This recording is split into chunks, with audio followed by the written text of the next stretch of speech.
Hello, my lovelies.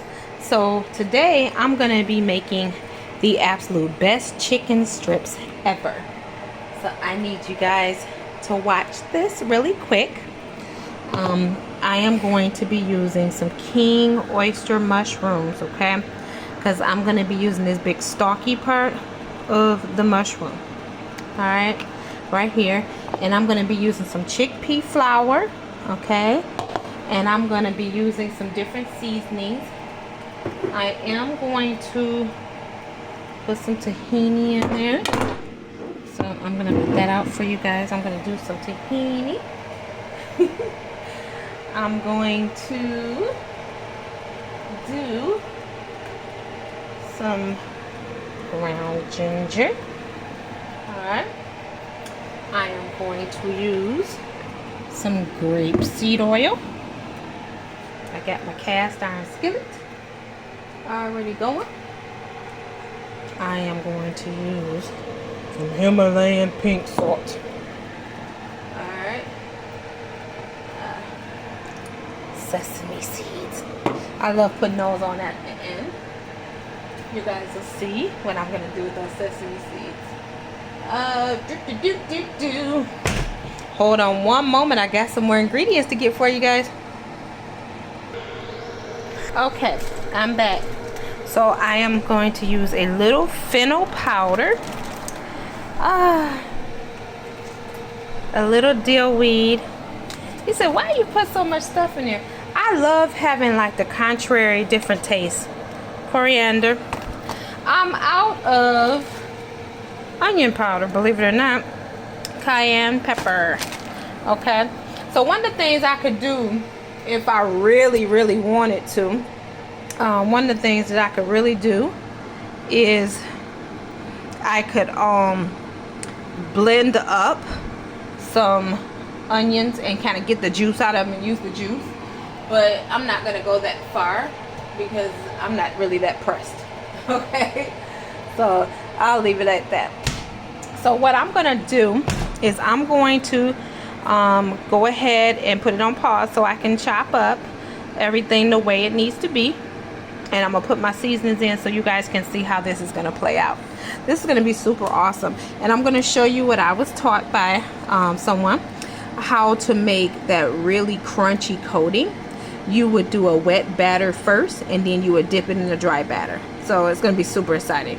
So I'm gonna put you on hold. I'll be back. So I wanted you to see this guys. I put it on pause so I can slice these. Look at this. This is how a king oyster mushroom looks. It's super meaty. And if you like squeeze into it, it's almost like how a sponge is. It's really spongy. And what's gonna happen when you actually cook this bad boy, it really gives you a chicken texture, like how you have it when you have chicken strips, as you can see. So I really I like to have them big like this and long. It just reminds me of those long chicken strips. Okay, so I have my stuff sliced the way I want it to. Please forgive me because I don't measure anything. I really don't. So I'm just gonna put a pinch of fennel in, a pinch of fennel. I'm going to put, I love ginger. Me and ginger have an obsession. Okay. I like to contrast with tahini, so I put tahini in a lot of my stuff. I just like the contrast of it. It tastes so good to me. I even put it in my mac and cheese. So we got some coriander. I like the taste of coriander. I know it's kind of like an acquired taste for some people, but I like the taste of it. I ain't putting too much. I am, of course, obsessed with dill. I have no idea why. I just love the taste of dill. And sometimes I get my thymy moods where I gotta have thyme.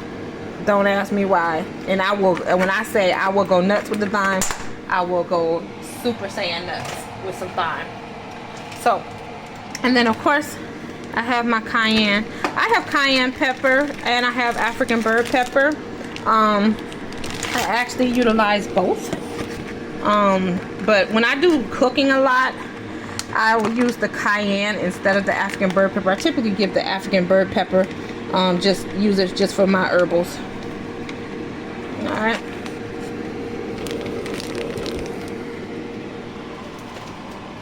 So I'm gonna get me a nice little spoon, add me some little spring water, and add my salt, and we are going to get it popping. So I'll be right back again. Alright, my handy dandy assistant came here to help me hold this phone so that you guys can see what I'm doing. Just hold it like this so that all this area is showing. Yeah. Alright, so this is my wet batter. And I taste my batter. There's no, we vegans. There's nothing in this that's gonna hurt us. I taste it so that I can make sure I seasoned it enough. And this is not seasoned enough. So I'm gonna put more salt in here. I like my stuff well seasoned, especially when I'm doing my chicken strips, mock chicken strips. Excuse me.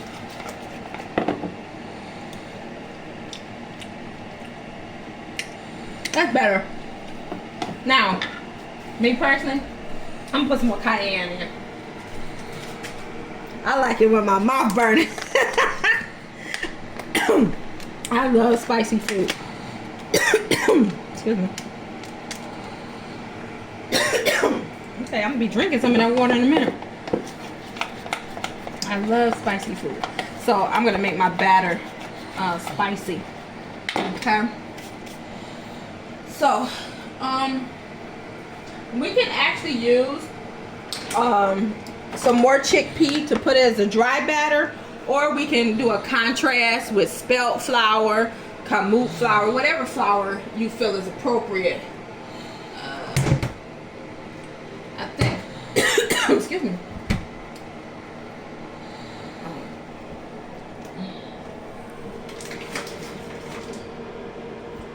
More chickpea. All right. I swallowed that batter wrong.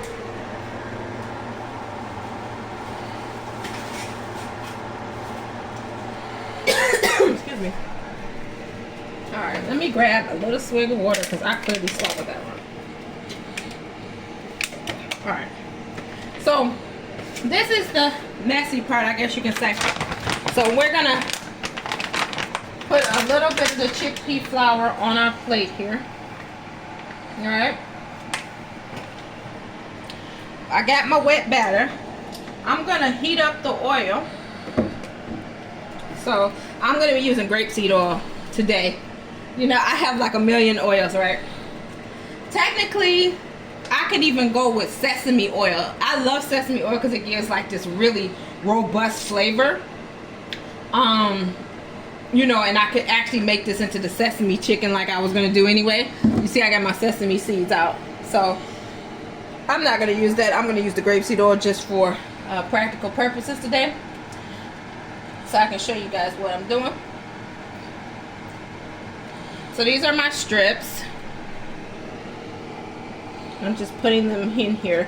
We're gonna get this batter all over the strip, okay? I'm just trying to be all proper and polite because y'all watching me. But usually I just dig my hands in here, keep it moving.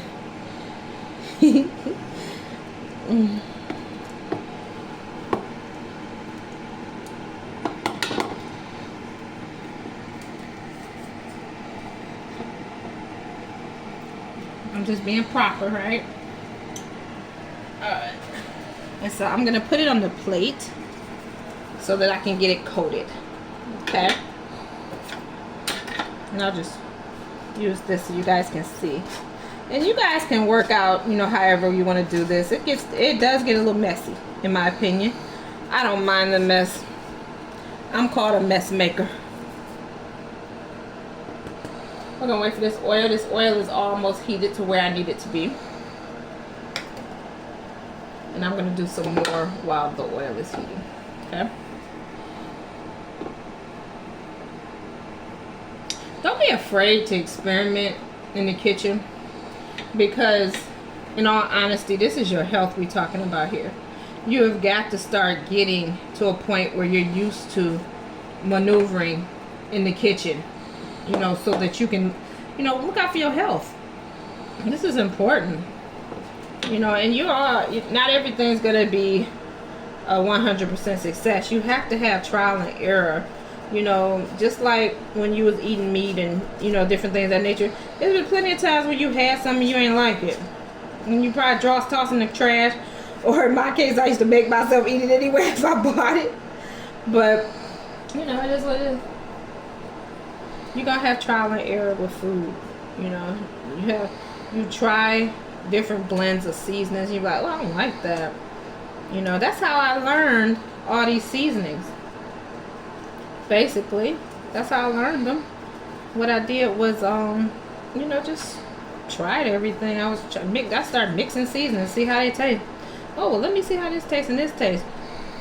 And that's how I ended up learning how to throw 50 million different things into my food, you know.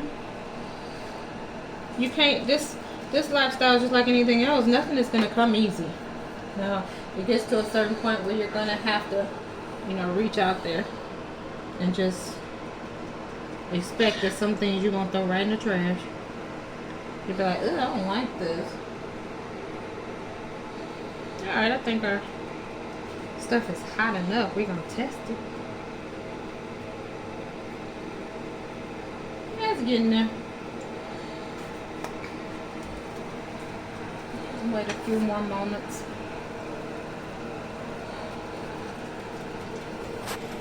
I'm going to grab a fork while y'all watching that cook.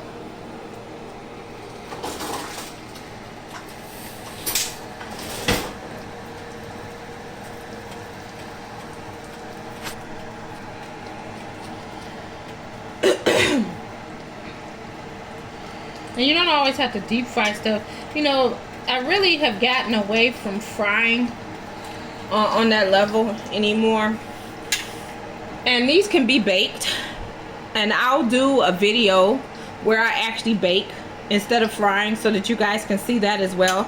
Because you don't have to fry this stuff.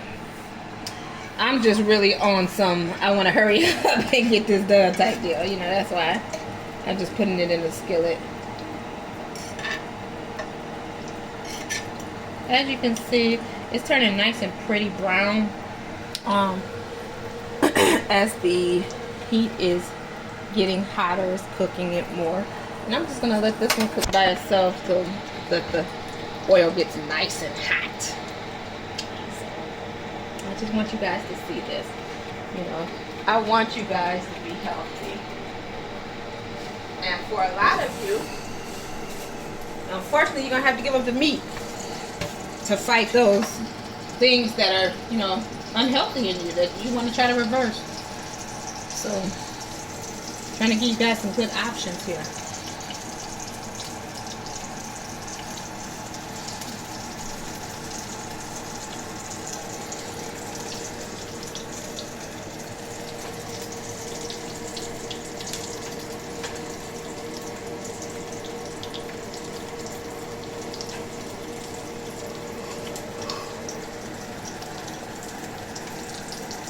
A nice little spice cube.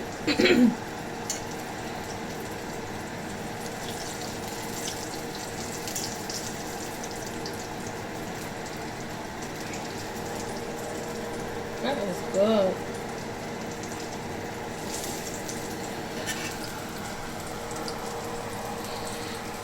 You see how that looks? And it's getting nice and a nice little coating to it here. This is what I like.